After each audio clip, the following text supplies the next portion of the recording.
We're live. Mm-hmm. Yeah. Way. And hello, everybody.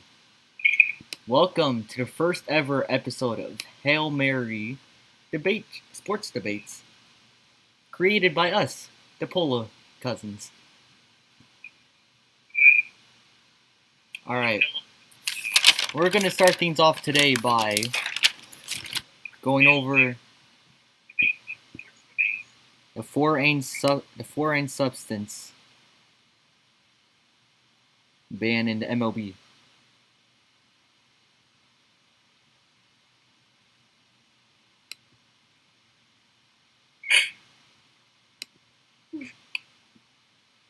Nathan, stop eating, bro.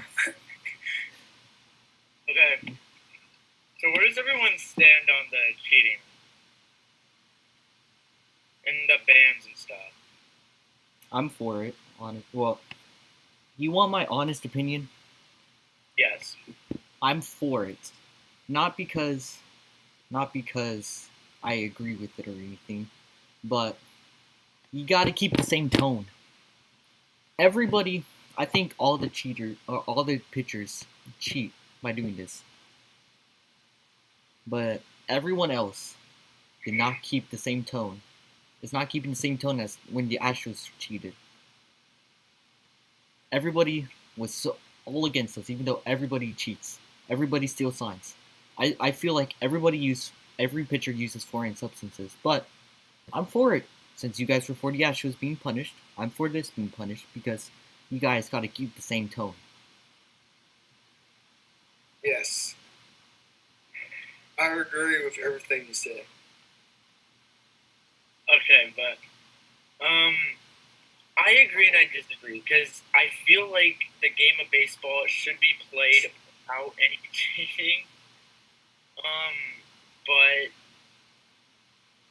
by the punishments that Rob Manfred and the MLB put out, I think they're a little insane. Some of them, because you really shouldn't have to put on sunscreen during night games, but you're not even allowed to put on sunscreen during night games. You're not? If roofs and stadiums are closed. And I think that'll create a problem over the off season when the MLB and the MLBPA needs to get a new CBA to play more seasons ahead of this season. It's going to create even more of a problem than they had with each other as of now. So I'm for it, and I'm also not for it because of those reasons. But here's the thing: if you have to let people cheat to be able to have a season, should we really be even having a season? You have a good point there, but I mean, at the end of the day, it's baseball. Now, cheating like this has been going on for the past couple of years, and the MLB has known this, but it hasn't been enforced, and because of that, people have been taking advantage of it, because you've been seeing pitchers this year using the spider tag. You've been seeing them using, a lot of other illegal substances that have not been used in the game before this year. Like, for example, the interview about a week ago with Garrett Cole, where he was asked about using spider tag, he did not have a proper response for that question. And that's where I feel like it needs to stop. Now, sunscreen and rosin to get maybe like a better grip on the baseball, like Tyler Glasnow was saying, I can see that. But like spider tack and all the other substances, that's taking it a little too far, in my opinion. Okay. Yeah, I agree. Connor, do you have anything else to say? Nope. Alright. Now, Daniel, would you like to get us started with the second topic? Alright, so the next topic is on the Julio Jones trade. So, what are y'all's stances on that? Well, does the Julio Jones trade make the Titans a real Super Bowl contender now? Heck no. No? Uh-huh. You sure? Yeah, defense wins championships. And got I don't- Julio for no reason because all they're going to keep doing is running with Derrick Henry. I don't know. I think with Julio Jones, AJ Brown, and Derrick Henry, the Titans have one of the best running back cores in the entire NFL. I think that offensive output right there might be able to just barely put them over the top, be able to wipe out their But that doesn't weakness matter on if the other defense. team's scoring 40 points a game because their defense is garbage. But you can you can outscore them though when your defense is bad. When you That's have harder. a running back core like Because the Titans have. if you play somebody like the Chiefs, that's not going to happen. True. Their offense is better. The Buccaneers' offense is better. Yeah. Nathan, you have anything on this?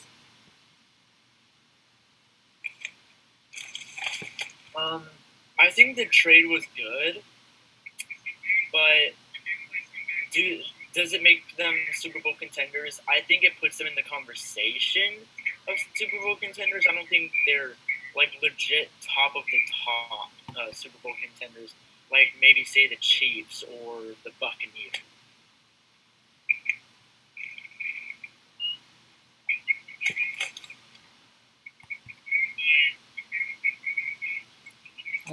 I'd agree with that. I'm just saying that like I think if the Titans and the Chiefs are playing each other in the AFC championship game, the and the Chiefs have a kind of battered defense They core will for that not game. stop the Chiefs. If the Chiefs defense is kind of banged up during the AFC championship, I kind of think the Titans could pull away with the running back core. They could steal one, make the Super Running Bowl. back core. All they have is Derrick Henry. Derrick Henry, AJ Brown, That's now not Julio running Jones. back. That's a wide receiver. Oh, An offensive core. Yeah. offensive core. Yes. All But right, like it's been known that defenses win championships. It's been defensive definitely do win championships. proven. Like last year, the Buccaneers won because they managed to stop the Chiefs on offense with their defense. It's been that way in the past Super Bowls for many years. Every Super Bowl where it does involve the Patriots. Yeah, I remember a few years ago, like 5 years or something. The Seahawks and the Broncos were playing in the Super Bowl. The Broncos had the best offense, but the Seahawks had the best defense. That's what did it. And that is why the Titans are not Super Bowl contending teams. Because you need a defense. You even start. Yeah, I could see that. And the All right. Buccaneers are successful. All right, Daniel. Do you have our third topic for us?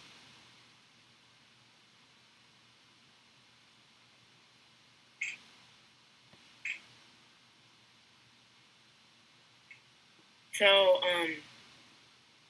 our next topic is going to be Caleb Dressel and Katie Ledecky.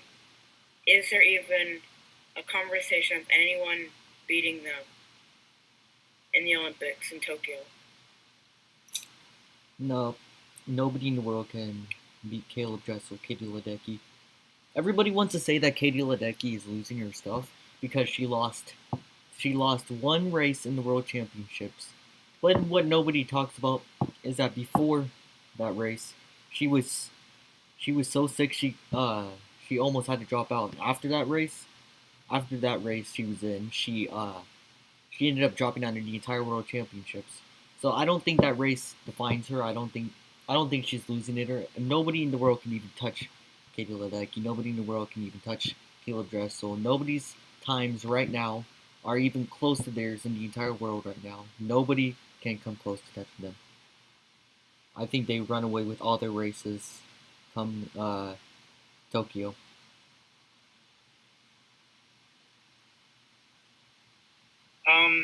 Well, My stand on this, I don't think anybody can beat Katie Ledecky or Dreschel. I agree with you in many of the terms. I just think because no one's time have even come close to theirs in past years, including this year, I just don't think it's close to possible that anybody can beat either of them. I just remember watching her 400 race a few nights ago and during the Olympic trials. She came in like 3 or 4 seconds before second place did.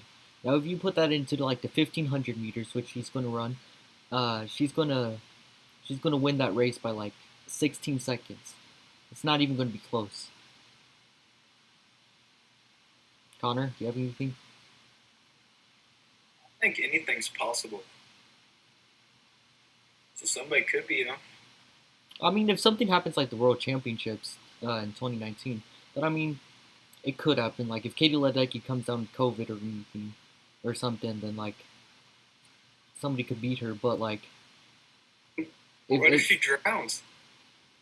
You think a professional swimmer is gonna drown?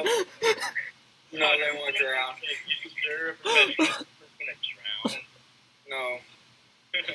I might in that situation, but I hope not. Try not. If all the swimmers are 100% healthy, nobody comes close to Katie Ledecky. Nobody That's comes what close I was to Kayla getting at. Dressel. If they're healthy, not if they drown. I had to look into it, Hopefully nobody ever drowns and dies, ever.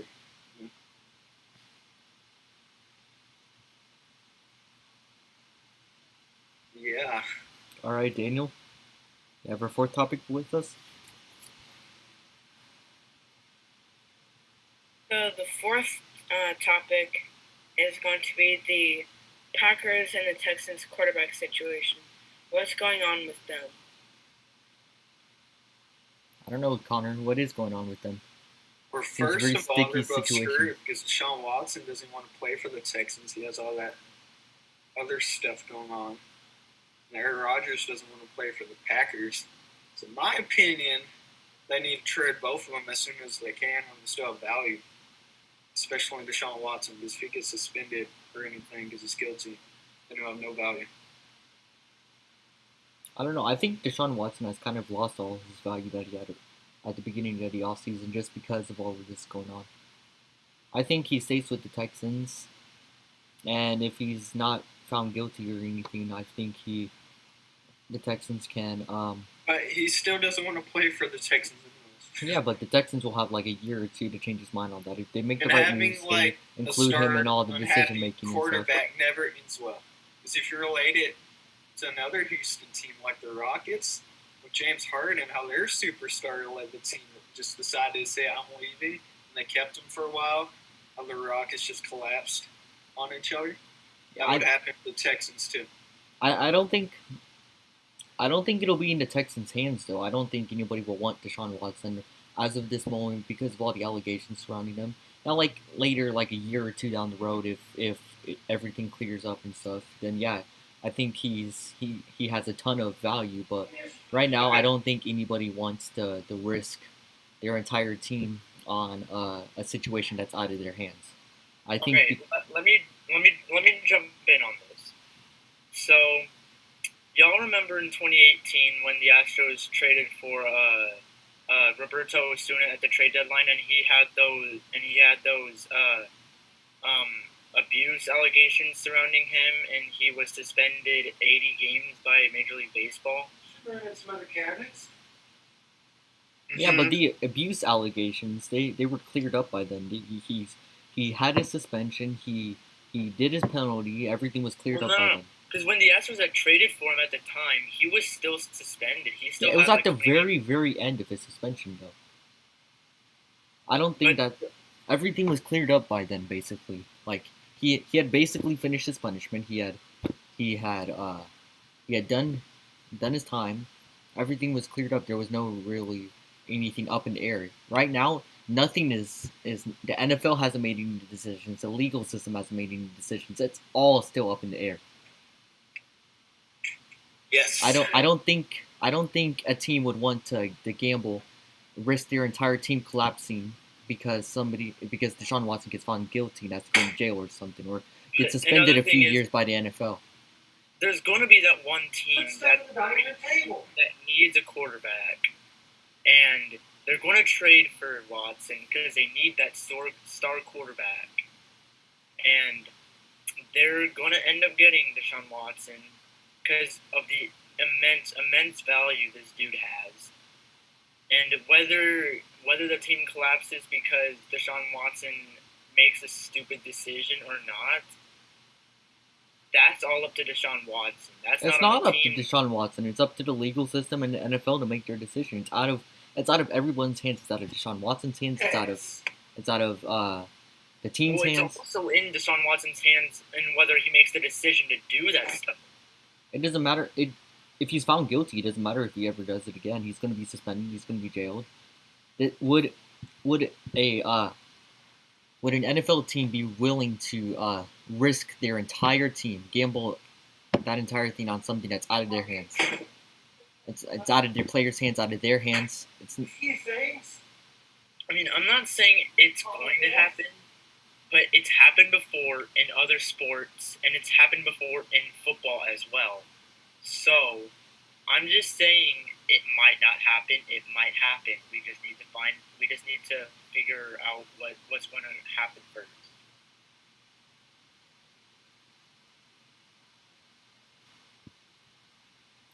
All right, and on that note, we're going to take a little break, and we'll be right back in a few minutes.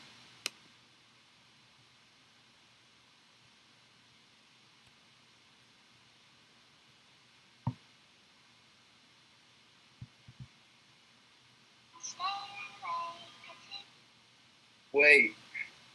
Are you back, Connor? Are we still going? Yeah, you left. You left. I didn't know what to do. But are they watching us on this break? Because that's kind of weird. Oh, no. They're not watching us live. Oh, we got zero viewers? No, we have 2. Oh, we have 2? Oh, yeah, we have 2. We have 2 viewers. All right. Somebody left? Wait, they can hear us right now. Okay, let's get back. That's what I was saying. I was like, can't they hear us? They can't see us, but they could hear us. All right. Oh. Where did you go? Oh. All right. And hello, guys. We are back now. That was some pretty intense debate there. I actually have a solution. I don't think it'll ever happen. But I think Deshaun Watson get traded to the Packers. Packers trade Aaron Rodgers. Okay, that's never gonna. I don't think that's ever gonna happen, honestly. But it would fix both teams' problems. One team needs a star quarterback. Another one wants to get out of the situation. But why would Aaron Rodgers even think about coming to the Texans if Brandon Cooks is their best weapon? Yeah, I don't think he will. But me being a Texans fan, I can wish, I can dream. But another problem that comes along with that is that Aaron Rodgers would be going from a bad situation in his mind and going into Houston. He would be going into another bad situation because he wants to be in a winning environment. And right now, Houston is just not in a winning environment. He could make that winning environment, though. With the team that we have, I don't know. A few moves that are in the next year or two. Again, just like the Titans, how their defense is garbage. They have a good offense on the Texans. So that's why they're better. Exactly. Yeah. Texans defense is trash. Honestly. Uh-huh. One of the worst in the NFL. It's awful. Okay, next question. Or thingy. What is it?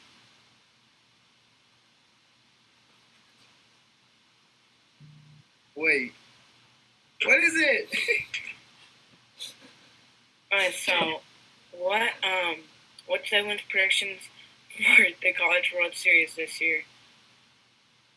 Let me go first.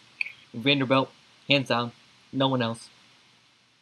Vanderbilt, but I'm going to go deeper than what Nicholas did, because I actually want to talk about this. I'm not even going to talk about the offense because I don't really know the offense that well, but with the pitching staff that Vanderbilt has right now, with Jack Leiter and Kumar Rocker 1 and 2 in that rotation, there is no possible way any team is beating that. Jack Leiter and Kumar Rocker, those two might get drafted number 1 and number 2 in the draft this year. That's how good those two are. Yeah, to add on to Nathan, during the regular season, Vanderbilt was like all defense. They didn't have a whole lot of offense at all. That troubled them in the SEC tournament when they got knocked out early, in like the second or third round. But then in their regional, the Nashville regional, and then the super regional, they showed that they can have offense. They were able to outslug teams whenever their pitching was off for a day.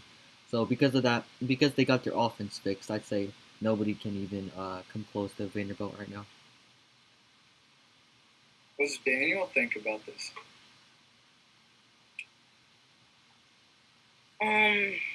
You know, I'm not really. I kind of agree with Vanderbilt, but I'm not like Nicholas. Like, I don't think it's just hands down.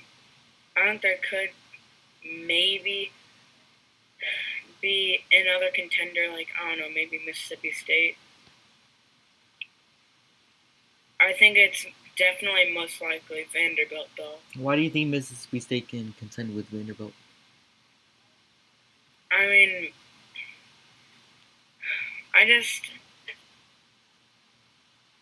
there's always like a Cinderella story. Like you always expect one team to win, but they don't usually actually win.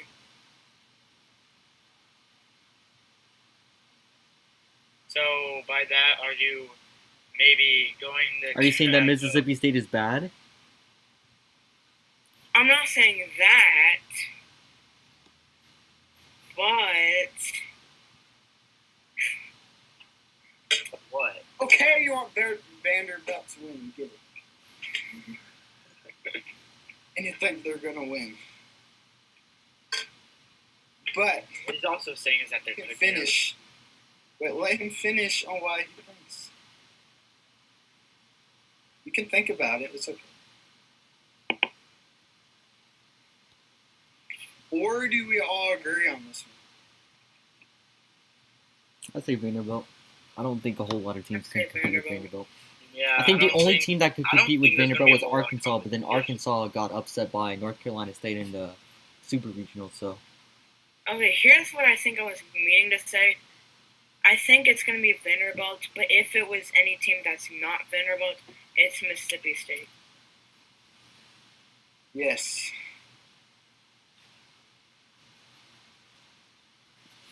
All right. Daniel, you want to read up the next question?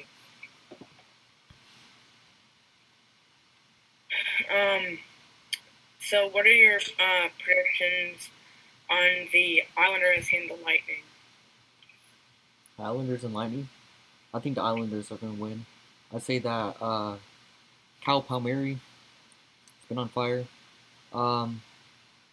Same on Varlamov has been untouchable. Nobody's been able to get anything past. Not a whole lot of people have been able to get anything past him.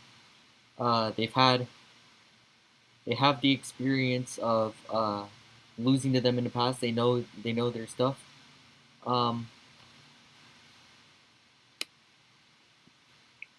But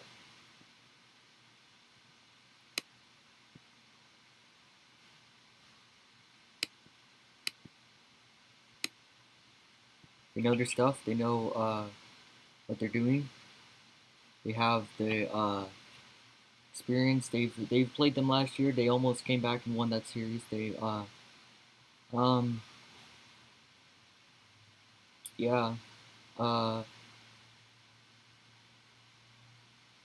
I just think the Islanders Didn't look very good in game one of the series, but then they came back, were able to dominate basically in game two, tie the series one piece,